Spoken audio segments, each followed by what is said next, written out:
স্বামী স্ত্রীর মধ্যে ঝগড়া হলে দুটো কাজ করুন, ওই ঝগড়াটা ভালোবাসায় পূর্ণ হয়ে যাবে, ওই ঘর মহাব্বত ভালোবাসার একটা পরিপূর্ণ ঘর হবে। দুটো ট্রিটমেন্ট দেবো, পারবেন তো সবাই? এই তো অনেকে বলছেন হুজুর ঝগড়া তো মাঝে মধ্যে হয় না?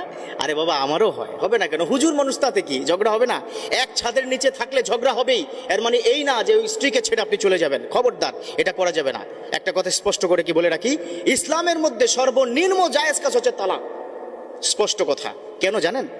এই সিস্টেমটা কি রেখেছে, যখন অতিমাত্রায় দুজনের মধ্যে ঝামেলা হবে, কোনোভাবেই মিট আপ করার কোনো সুযোগ থাকবে না, তখন আসলে বিচ্ছিন্ন হয় ভালো। তবে হ্যাঁ, কথায় কথায় স্ত্রীকে তালাকের হুমকি দিবেন না। যারা দেয় তারা হচ্ছে কুলাঙ্গার, কাপুরুষ। কেন? স্ত্রী কি ভোগের পণ্য? খবরদার, এমনটি নয়। স্বামী স্ত্রীর মধ্যে ঝগড়া হবে, কিন্তু এই ঝগড়াটা আবার ভালোবাসায় পূর্ণ হয়ে যাবে। দুটো ট্রিটমেন্ট শুনবেন তো সবাই? আচ্ছা, অনেক সময় কি মা বোনরা তারা একটু আমার সাথে রাগ করে যে আপনি স্বামীর পক্ষ নিচ্ছেন কেন? বাবা, আমি স্বামীর পক্ষ নিচ্ছি না, যা সত্য তাই বলছি। তাহলে দুটো